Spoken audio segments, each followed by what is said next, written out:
Hello, everybody. Welcome back to Cure for the Common Aim. Today, in deck number 538, why is my camera... but we're going to talk about Athreos, the Shroud-Veiled. And for some reason, it is inverted. Why is my camera inverted? Oh, man. Where's Olivia when you need her? I was going to do a live deck tech because, to be honest with you, about to leave for work and really have time to upload, to record a video and upload it. So I was just going to do one live. But that is super weird that it is... Why is it the mirror image? It doesn't appear that way when... Oh, man. I'm glad I'm... because I really don't feel like... See, can't even move it right. Why is it... I don't know what any of this junk does. No, not sharing. Okay. Well, I don't understand why it's inverted, and I don't know... The interface on YouTube here isn't real helpful. Let's see. Toggle timestamp maybe, because I really don't want to record the whole thing. Okay, y'all two folks in chat, does Athreos look reversed to y'all? Is this is the image reversed? Is it backwards?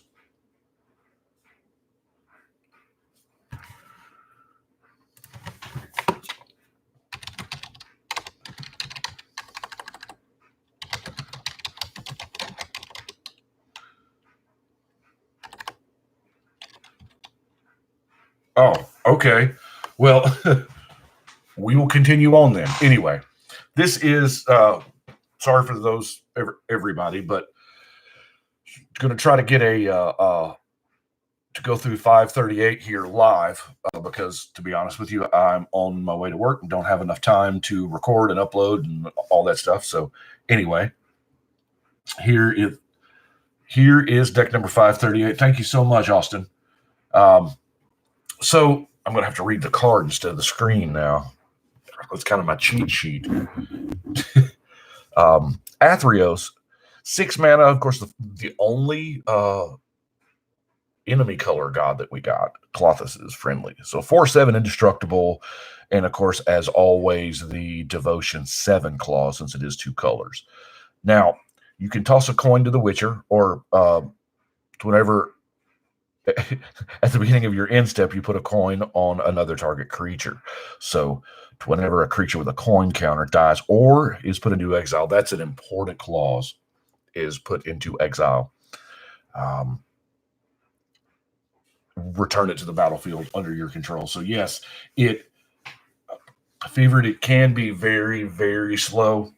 But what I tried to do is, obviously, we want to use as many creatures as possible. So we're going to blow through ramping card draw real quick first. I've got the Orzhov Signet, the Orzhov Locket, Altar of the Pantheon, because it's such a good card. Talisman of Hierarchy. Now, Wildfield Scarecrow.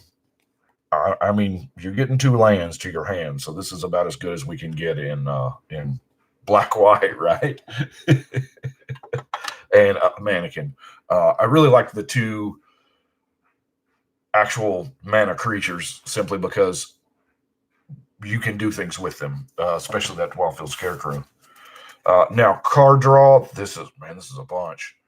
Read the Bones, Ambitious Cost, Sign in Blood, Dregs of Sorrow. Now, I love me some Dregs of Sorrow. So I get to destroy X creatures and draw X cards? Heck yeah. Yes, Mannequin does need new art. Now, granted, it's Dregs of Sorrow is X and 5, but I don't know. That's I still can't get past it. Painful Lesson, Damnable Pack, the Expel Silent Blood, so that's sweet. Now, Reprocess is kind of a different animal here. You can sacrifice any number of artifacts, creatures, and/or lands, and you draw a card for each permanent sacrifice this way. This is if we just happen to have a whole lot of things with coin counters on them. So we can sack those, draw cards, and get those things that we sacked back. Altar the Pantheon is good at anything. I would imagine more fun god travel. I used Corona as my god god commander because she's got the god in the name, and then Diabolic Tutor to go pick what we need out. So now let's get into this huge old creature suite. I'll show you where I started. I kind of started pretty far from where I ended. I'll be honest with you. I started with Soul Warden type effects. Soul Warden, Soul's Attendant, Daxos. Soul's Attendant, Daxos. So that's where I went because I was like, enters the battlefield or dies. We're gaining life here. And when they come back from the coin counter, they're going to enter. So I'm going to gain that life. So I was like, well, and then, of course, that led me into like Suture Priest, which is essentially the same card. And if you dig real deep, where are you at? There's another one in here. An Impassioned Orator. Yeah, so the Soul Sisters thing is very, very strong. But to be honest with you, I don't know that I really need it because the next place I went to was creatures that put themselves in the graveyard or in exile, like Slum Reaper. Everybody's going to sack a creature. Now, we've got to, in order to keep this out there during the turn, we've got to sack something else and bring this back. But Phyrexian Plague Lord, you're going to sack it to give something -4/-4. I've never really played with the Plague Lord that much, but here, if it's reusable, maybe. Grave Betrayal, and the Grave Betrayal would be awesome. I don't have one. Mortician Beetle, when anybody sacks something, this gets bigger. Now, I did actually have a chance to play this deck last night, but it solidly got trounced by Teferi, Mage of Chicago, or Mage of Zalfir. Yeah, it was that deck. Woo, it was really it went off good. So, like Lieutenant Kurtar, you're sacking him. So far, you're getting counters from the Beetle. If it's got a coin on Kurtar, he comes back to kill. But the beautiful part is Mangera. If you can reliably keep getting a counter on Mangera, you can just keep exiling things because she comes back from exile too. Is the way Athreos works. So Teysa, where it's hard to build black-white and not do like some kind of aristocrats thing. I mean, it really, really is. Ayara, Grey Merchant, Night Merchant, yeah. So Gravedigger, Defiant Bloodlord. Of course, Defiant Bloodlord goes well with all that Soul Sisters junk. The Brood of Cockroaches, because we got to have something to sacrifice, right? So we're going to keep sacking this over and over. We can sack Blood Pet for mana. I'm going to roll through these real quick. Drana's Emissary, Ravenous Chupacabra, Ashen Rider. Man, I'd love to. When it enters or dies, so you get double triggers off the Ashen Rider. Now, granted, at 7 mana is a whole bunch, but Smothering Abomination, sack outlet, of course. Felidar Cub sacks itself. Cruel Celebrant, Life Gain, Corpse Knight, Lampad of Death's Vigil, another sack outlet. Karlov. Karlov is really good. Thank you so much, Martin. Whenever you gain a life, you put 2 counters on him, so that fits right in with the life gain thing that we have, and you know, you get some removal. Now, Magister of Worth is cute. I know it's a cute card, but I, I almost had like a whole voting package, but I needed more creatures. Um, Woe Strider. I don't feel so good about the future of that goat. Now, one of my favorite personal free stack outlets is Fallen Angel. Oh man, it's so hard. I don't know if the rest of y'all can see this, but my camera on my screen is all inverted. I don't know how that happened, but it is what it is. So I'm having to read the card instead of the screen. um, Alley Eternal Pilgrim, Sack Outlet, Abyssal Gatekeeper, which is really, really good. Cliffhaven Vampire, All Set of Life's Bounty, Clackbridge Troll, Brings Them Goats, and last creature of Apprentice Necromancer, of course, to bring something back. Ideally, the Necromancer would have a coin counter on it. Ideally, I would have put Stitcher Supplier in the deck. Yeah, it doesn't fit. Stitcher Supplier does not fit. The whole goal is to have Stitcher Supplier and Athreos out, and then.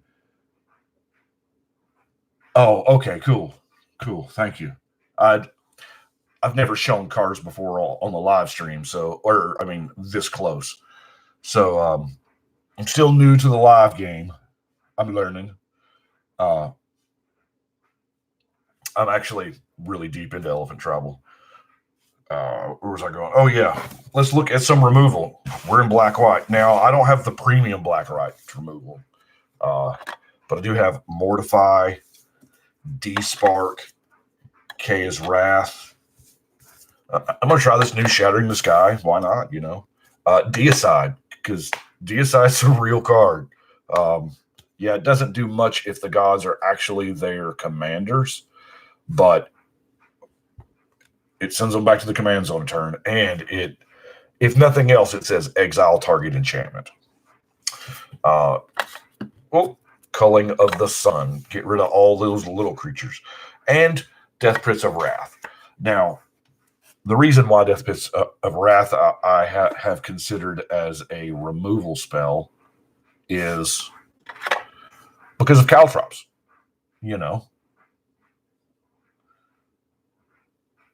Stronic Resonator. Yeah, totally would. So with Caltrops out and the Death Pits of Wrath there, whenever a creature attacks, it dies. So it allows you to buy some time, because obviously we're not playing the beatdown. We're playing, just slow, grindy, attrition you out kind of thing. Now this category we're going to call what? The fun category? Sure, why not? Field of Souls. So whenever you lose a creature, you get a spirit token.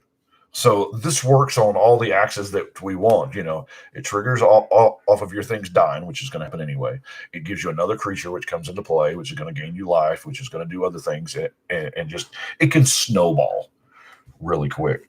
Let's look at Circle of Despair. I don't know that I've ever put this one in a deck. Sack Outlet's not free, enchantment.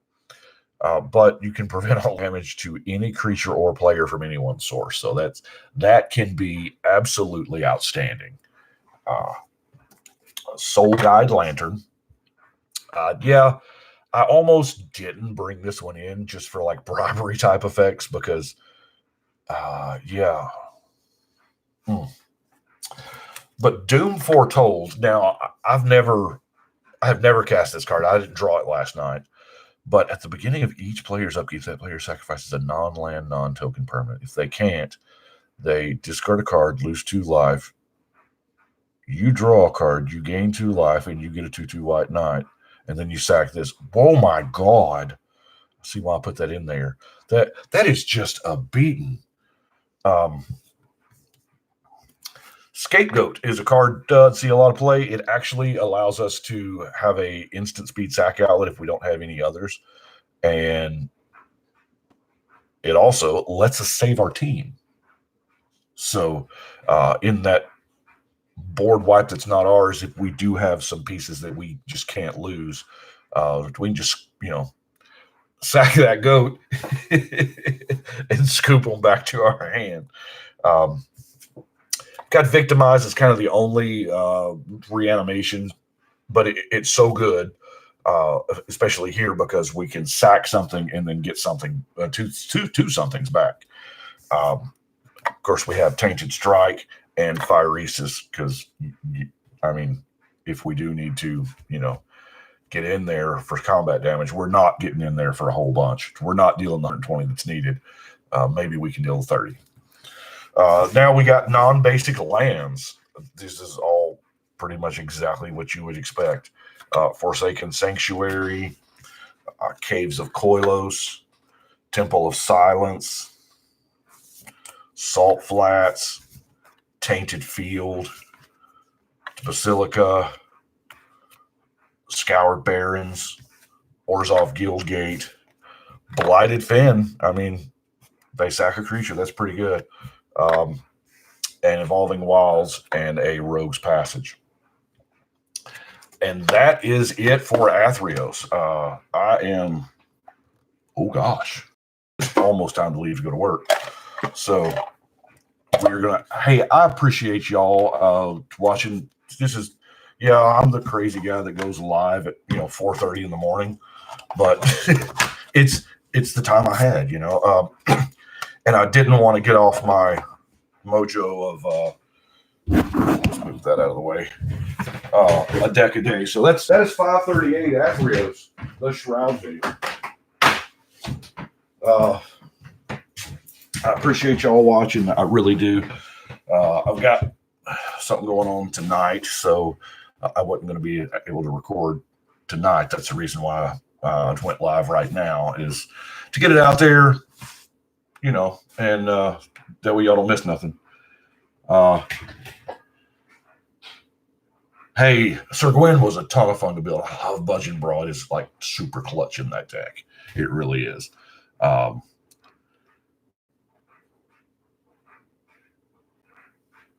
do appreciate y'all watching, but I do actually have to go to work. So I don't exactly know how this is going to work when I say the thing and then click the end stream, because I think there's a screen after that. So this may come off a little awkward when I do the ending, but I appreciate y'all watching, liking, subscribing, all that stuff. It means the world. It does. But 3 a.m. on the West Coast. Woo! Actually, 3 a.m. is when I woke up. But right now, we're going to shuffle and cut.